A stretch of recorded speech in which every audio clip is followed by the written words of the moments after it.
setiap pulang pengajian ini ada satu yang bekal dipegang, 1, 2 atau 3 yang setiap pengajian itu berubah dirinya. Bukan datang terus, datang lagi, tapi tidak ada yang berubah. Dia sibuk untuk berdebat, tapi tidak mengamalkan. 4, dia tidak bermujahadah untuk membersihkan hati. Karena nambah ilmu itu bisa nambah ujub. Nambah ilmu itu bisa nambah sombong. Kurang bagaimana berilmunya iblis. Iblis lebih duluan diciptakan oleh Allah, lebih duluan kenal kepada Allah, lebih duluan taat kepada Allah. Allah menguji dengan Allah ciptakan Adam alaihissalam.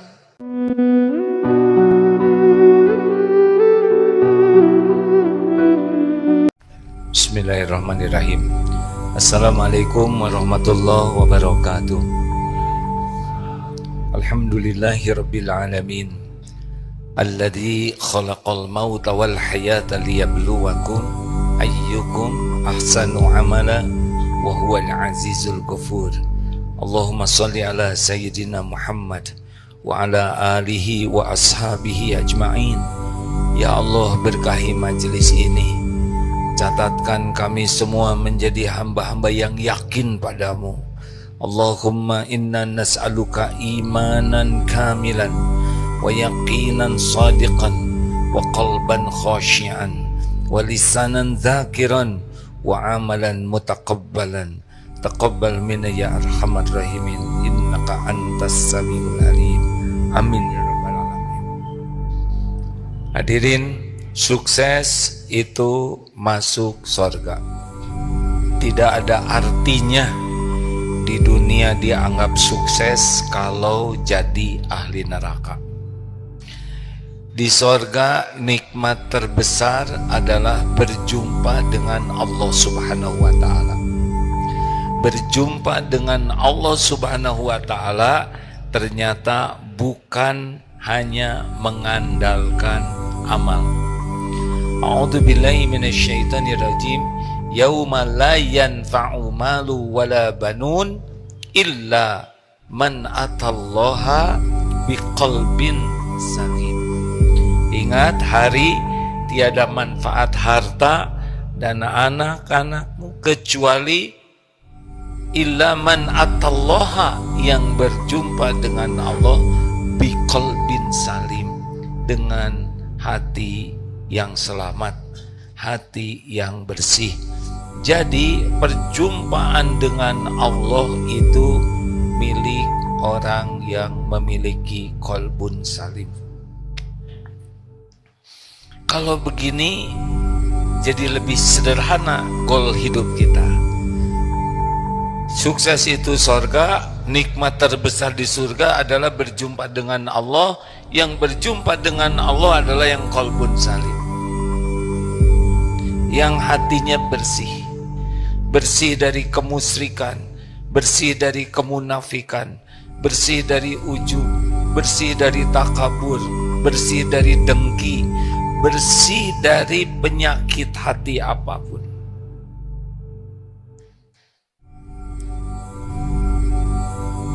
Kita disuruh mencari ilmu. Jadi seperti apa nih yang berilmu di antara kita di Darut Tauhid ini? Apakah yang paling banyak hafalannya? Apakah yang berilmu itu yang paling panjang gelarnya? Atau yang disebut ustadz, kiai? Sepengetahuan saya, yang berilmu itu yang dengan ilmunya hatinya jadi bersih, dengan ilmunya amalnya diterima. Ilmu seseorang alat ukurnya adalah kebersihan hatinya dan amalnya. Karena innallaha la yanzuru ila suwarikum wa amwalikum walakin yanzuru ila qulubikum wa a'malikum. Sesungguhnya Allah tidak melihat rupa dan hartamu, tapi Allah melihat hati dan amalmu. Hati yang qalbun salim, amal yang diterima. Jadi kalau kita berada di pesantren, kuliah, menghafal Quran, ya tadilah yang sukses itu yang hatinya jadi bersih.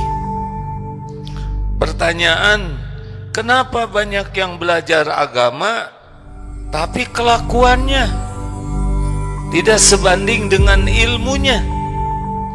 Tidak sedikit yang ceramah, tapi kenapa tidak cocok dengan ceramahnya?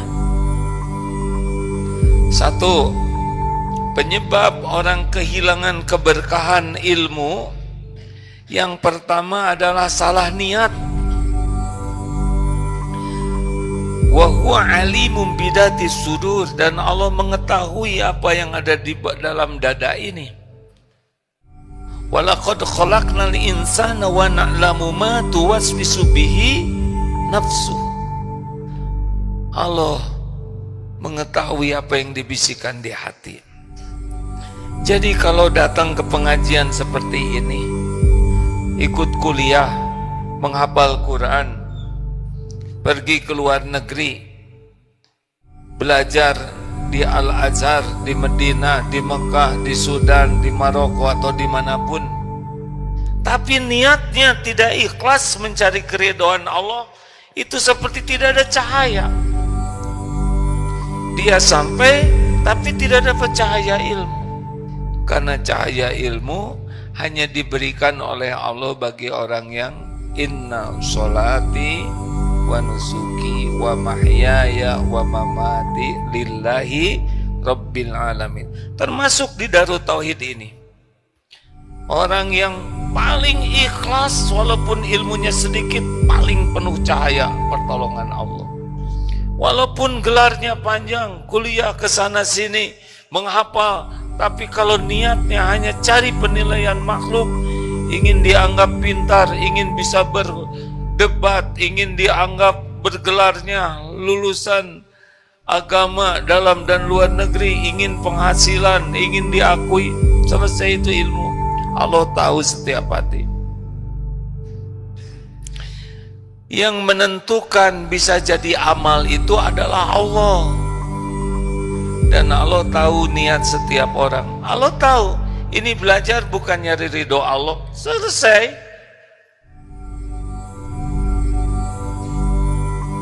Maka ilmu meluruskan niat ini bukan sembarangan. Itu kunci yang menentukan. Dua, kenapa orang mencari ilmu tapi kelakuannya tidak berubah?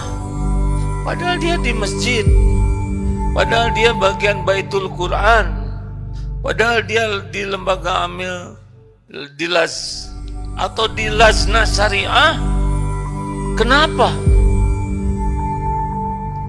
Yang kedua adalah dia tidak menggunakan adab dalam mencari ilmu. Karena adab dulu baru ilmu. Siapa? Imam Ibnu Mubarak 30 tahun belajar adab, 20 tahun belajar ilmu. Orang kalau tidak pakai adab, adab itu penampakan luarnya, ya, rasa hormat kepada ilmu. Lihat para ulama terdahulu, mau mengajar itu dandan, mandi dulu, pakai pengharuman, pakai harum, karena menghormati ilmu. Bertemu dengan guru, jaga adab. Bahkan siapa Imam Syafi'i membuka bukunya saja di depan gurunya pakai adab. Banyak orang yang tidak menggunakan adab, itu kehilangan barokah ilmu. Kita tidak niat untuk memperlakukan guru itu berlebihan, Tetapi nyatanya Allah menitipkan ilmu lewat guru. Ayah membanting tulang memberi makanan lahir, guru memberi makanan hati. Maka orang-orang yang kurang menjaga adab, gak barokah tuh ilmunya. Mungkin ilmunya banyak, hafalannya banyak, ceramahnya juga banyak. 3. Ilusi ilmu. Apa ilusi ilmu? Jadi dia merasa dengan tahu itu dia sudah beramal. Dia tahu senyum, dia merasa sudah senyum. Dia belajar ilmu tahajud, dia mengajarkan tahajud, dia merasa sudah tahajud. Dia mengatakan ayo bangun ukhuwah Islamiyah, dia merasa dia sudah membangun ukhuwah. Ini tertipu. Jadi dia memperbanyak ilmu, padahal ilmu yang tidak diamalkan seperti pohon tak berbuah. Bahkan ada lagi yang mengatakan ilmu yang tidak diamalkan seperti makanan dikumpulkan tapi tidak dimakan, jadi busuk. Ilmu itu jadi cahaya kalau diamalkan, kalau tidak diamalkan jadi beban. Orang yang tidak sibuk mengamalkan ilmu seperti keledai bawa buku. Bukunya manfaat, tapi bagi keledai cuma jadi beban. Dunia akhirat. Karena orang berilmu yang tidak mengamalkan lebih hina daripada yang tidak berilmu tidak mengamalkan. Dia tidak tahu tentang ke masjid. Dia tahu ke masjid, tapi tidak ke masjid sudah beda. Dia tahu ke masjid, dia nyuruh orang ke masjid, dia tidak ke masjid, beda lagi. Ilmu yang diketahui dan ilmu yang disampaikan itu jadi hujah yang berat. Maka ceramah itu bukan berarti sudah mengamalkan.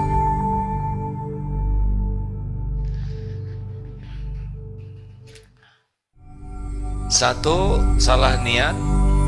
2, tidak serius menggunakan adab sebagai alas untuk mencari ilmu. Yang ketiga, ilusi ilmu. Banyak ke pengajian, sering, tapi ya targetnya hanya mau tahu, bukan untuk mengamalkan. Jadi pulang dari pengajian tidak mengamalkan, dia tidak terbebani. Harusnya setiap pulang pengajian ini ada satu yang bekal dipegang, 1, 2, atau 3 yang setiap pengajian itu berubah dirinya. Bukan datang terus, datang lagi, tapi tidak ada yang berubah. Dia sibuk untuk berdebat, tapi tidak mengamalkan. 4, dia tidak bermujahadah untuk membersihkan hati. Karena nambah ilmu itu bisa nambah ujub. Nambah ilmu itu bisa nambah sombong. Kurang bagaimana berilmunya iblis. Iblis lebih duluan diciptakan oleh Allah, lebih duluan kenal kepada Allah, lebih duluan taat kepada Allah. Allah menguji dengan Allah ciptakan Adam alaihissalam. Iblis tidak bisa menahan dirinya dari ujub. Ana khairu minhu. Aku lebih baik dari dia. Aku diciptakan dari api, Adam dari tanah. Aba wastakbaro. Iblis enggan dan takabur, menganggap remeh. Jadi ilmu dan amal itu harus didampingi mujahadah, membersihkan hati.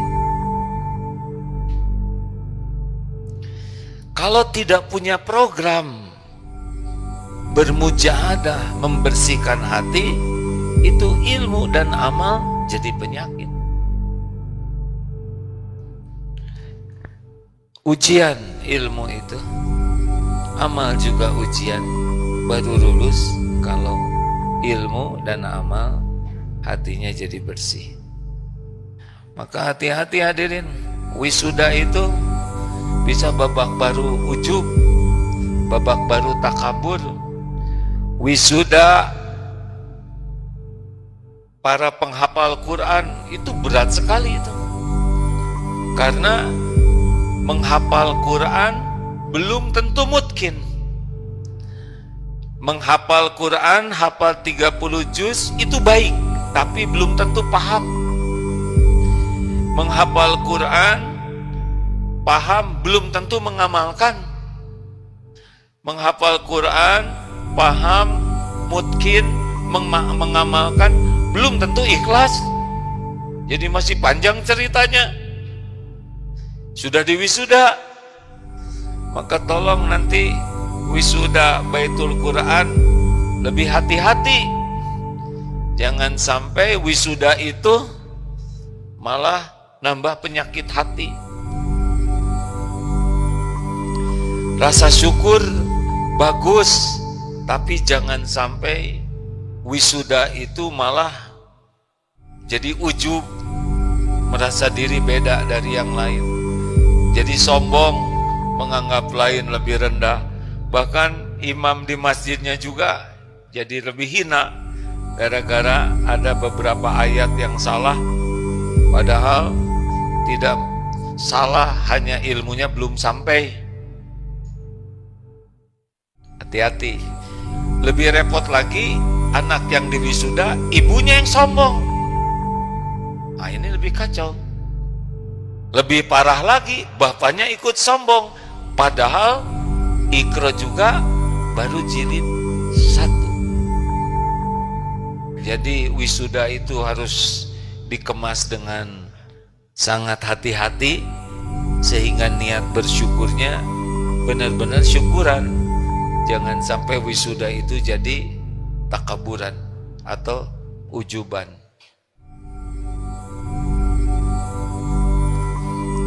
Yang kelima, kenapa ilmu tidak berbuah jadi amal? Karena dia kurang menghibah kepada Allah untuk diberi taufik bisa mengamalkan ilmu. Jadi kita bisa mengamalkan ilmu itu bukan karena kita berilmu. Kita mengamalkan ilmu karena ditolong oleh Allah. Jadi kalau kita belajar, kemudian dengan belajar kita merasa beramal, itu pun masalah. Karena la haula wala quwwata illa billah. Kita ini tidak ada daya untuk beramal tanpa pertolongan Allah, tidak ada kekuatan menjauhi maksiat tanpa perlindungan Allah. Jadi jangan merasa dengan kita belajar, sibuk kuliah, sibuk menghafal, kemudian dengan kemampuan kita jadi beramal, ini masalah juga. Harus makin menghibah kepada Allah supaya kita bisa mengamalkannya. Allahumma inni as'aluka fi'lal khairat. Pendek itu doanya. Wa tarkal munkarat. Allahumma inni as'aluka ilman nafi'an wa rizqan thayyiban wa amalan mutaqabbalan. Jadi kita harus menghibah nih.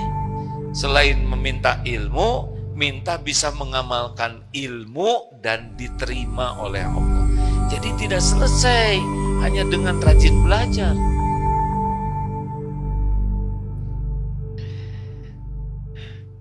Hati-hati ini, terutama yang sudah lama di pesantren, bahkan sudah hampir pensiun, tapi tidak signifikan perubahannya, berarti salah niat, berarti adabnya kurang terjaga, berarti dia tertipu oleh ilmu yang dia miliki, tidak fokus kepada mengamalkan.